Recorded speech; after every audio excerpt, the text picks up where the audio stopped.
Bonjour à tous, bien-aimés familles humaines. Je viens à vous aujourd'hui pour parler brièvement avec vous de certains aspects, pour continuer ma discussion sur la psychologie transcendantale, afin de retrouver nos mémoires, nos connaissances, découvrir notre être véritable. C'est ce qui nous attend quand on travaille sur ce procédé d'ascension. D'abord, je voulais dire que j'ai parlé un petit peu récemment, hier, sur la dernière vidéo, de certains projets par rapport au voyage interdimensionnel. Et la découverte de technologies qui vont découler de ces recherches qu'on va pouvoir faire. Bon, d'abord, j'ai l'intention cette année de publier un livre qui s'appelle « Quand je ne rêve pas, je suis ». C'est un manuscrit, c'est pas très gros, c'est assez facile à lire. Mais bon, ça explique tous les protocoles qui permettent de se réunir en groupe pour faire des voyages interdimensionnels. Donc une fois que ce livre sera publié, il n'y aura plus vraiment besoin, toutes les informations nécessaires seront là pour que tous ceux qui veulent pratiquer cette science spirituelle pourront la pratiquer. Enfin, il y a quand même pas mal de protocoles, donc j'ai préféré mettre ça dans un livre pour que tout soit bien expliqué. Et donc, dès que je peux trouver un éditeur qui me soutient dans ce procédé, ou sinon je vais l'auto-publier cette année, de toute manière, il y aura une version anglaise aussi. Et après, j'ai l'intention d'ouvrir des centres initiatiques pour aider les gens à pouvoir reconnecter avec cette nature interdimensionnelle qu'on a déjà, et également avoir un centre de recherche pour faire des recherches plus scientifiques avec des gens qui ont plus d'expérience pour arriver à amener toutes ces nouvelles technologies. Bon, ces nouvelles technologies, c'est un peu en une deuxième étape, ça va arriver un petit peu plus tard, mais en gros, c'est ces technologies qui vont arriver dans la conscience humaine, pas donc que toutes ces informations sont déjà là pour tout le monde, il suffit d'aller les chercher là-haut pour les ramener. Mais c'est les technologies qu'on a pu voir dans la série Star Trek, les réplicateurs, les télécommunicateurs, les transporteurs, les technologies holographiques, toutes ces choses-là, il ne va pas y avoir besoin d'attendre 300 ou 400 ans pour qu'elles arrivent dans l'existence de l'être humain. Ce qu'il y a, c'est parce qu'on avance très très vite dans notre conscience, mais pour qu'une technologie puisse arriver, il faut d'abord que l'humain sente la nécessité de quelque chose. La nécessité a toujours été la mère des inventions, et donc il y a besoin qu'il y ait un besoin de l'humanité avant que quelque chose puisse venir, tout en sachant que ces technologies ne sont qu'une extension de nous-mêmes. Et donc au départ, les technologies qu'on a besoin d'apprendre, c'est les technologies personnelles de nous-mêmes, à l'intérieur de nous.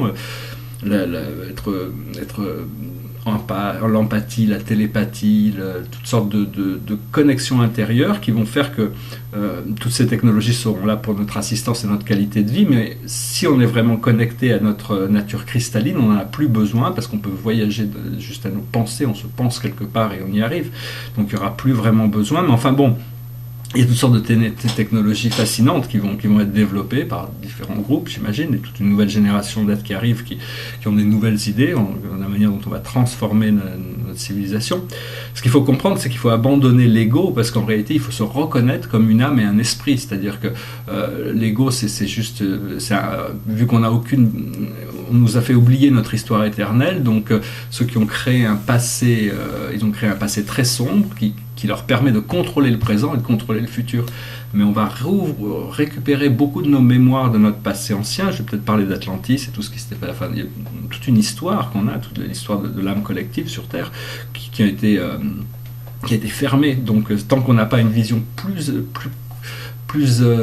réelle, plus expansive du passé, on ne pourra pas vraiment voir la véritable destinée cosmique. On est bloqué dans une capsule temporelle, donc il faut vraiment essayer de se détacher, sortir de la matrice. Et donc, voilà, ouais.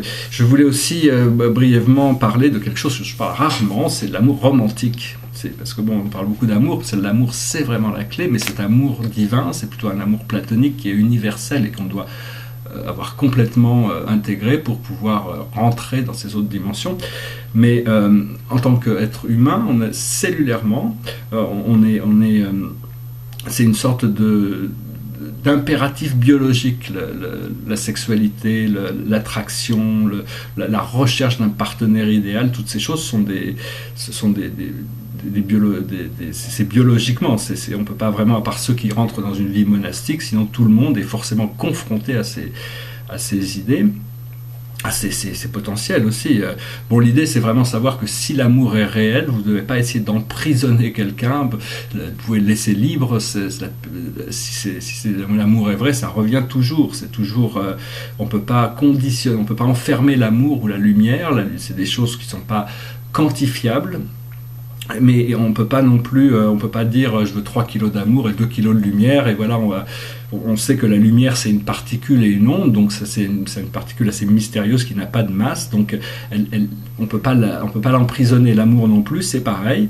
La clé, à mon avis, dans une relation équilibrée, c'est l'harmonie entre l'engagement et la liberté. S'il y a trop d'engagement et pas assez de liberté, la relation suffoque, et s'il y a trop de liberté et pas assez d'engagement, ça fait que le couple n'est pas solide. Donc il y a toute une harmonisation à faire, parce que bon, ça c'est les côtés personnels et les côtés de notre évolution personnelle, mais aussi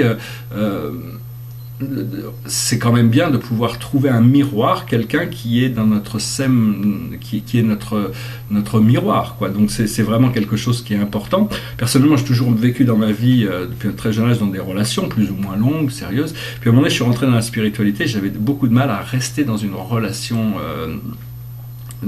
sérieuse, parce que ça demande quand même pas mal d'énergie. Mais bon, maintenant je suis beaucoup plus intégré dans ma spiritualité, je sais que j'ai une relation qui arrive à moi et ça va m'apporter beaucoup d'équilibre, et donc toutes ces choses doivent être intégrées. C'est juste que c'est plus challenging, parce qu'on devient, dans ces relations, il y a toujours des complexités subtiles qui font que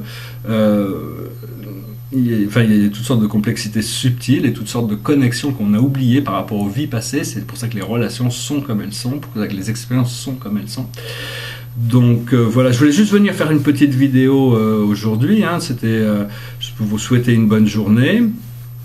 Et puis, je reviendrai à vous prochainement. Je vous remercie de votre temps, de vos partages, de votre créativité, de tout ce qui fait que la vie mérite d'être vécue. Au plus on est créatif, au plus on est heureux, au plus on est joyeux, au plus on participe à la vie de manière active, et au plus la vie a de sens, notre influence aussi a de pouvoir, au plus on arrive à être libéré de nos propres illusions, dans un sens. Donc voilà, j'en reviendrai, je voulais parler d'Atlantis un petit peu, c'est un peu une longue histoire, et donc je vais essayer de trouver une manière de présenter un petit peu cette idée. Bon, on a tous des idées différentes, des visions différentes, et on n'a pas forcément entrepris le même chemin pour y arriver, donc des fois on n'a pas les mêmes références historiques. Donc il faut savoir que bon, en réalité, la vie c'est quelque chose de très personnel à nous-mêmes, et la vérité de quelqu'un d'autre n'est pas forcément notre vérité à nous, et donc c'est pas, je ne cherche pas à essayer de dire que bon, moi je présente des idées, puis après vous les reflétez à l'intérieur de vous, et votre vérité devrait se révéler quand vous devenez, quand vous confrontez une idée qui est profonde par rapport à vous-même, et donc tout s'ajuste par rapport à chacun de nous. Donc on a tous une fréquence, et on doit s'aligner sur cette fréquence pour arriver à libérer le pilier de lumière à l'intérieur de nous, et donc bien ancré en dessous de nos pieds, on a une étoile de l'âme qui nous connecte à la terre, et au-dessus de notre tête, on a une étoile terrestre en dessous et une étoile de l'âme au-dessus, et c'est ces deux énergies qui font que nos chakras deviennent fluides, et donc toute information peut se révéler au moment où elle a besoin de se révéler, quand on met notre attention sur cette lumière blanche qui est notre respiration, notre souffle, et on fait circuler la lumière depuis ces deux étoiles, et même jusqu'au centre de la Terre et au centre de l'univers au-dessus. Donc ça, c'est des pratiques qu'on pratique. Après ça, chacun va avec son niveau de confort, va avec ce qui l'intéresse. Il y a toutes sortes de voies qui nous amènent à la libération, à la liberté. Il faut suivre celle qui a le plus de sens pour nous, et qui est le plus créative, qui est le plus joyeuse, et à partir de là, on arrive à vraiment envisager des potentiels qu'on ne pouvait même pas imaginer, et l'univers se révèle progressivement, bien sûr. Voilà, je vous souhaite une excellente journée, je vous dis à très bientôt, Namaste.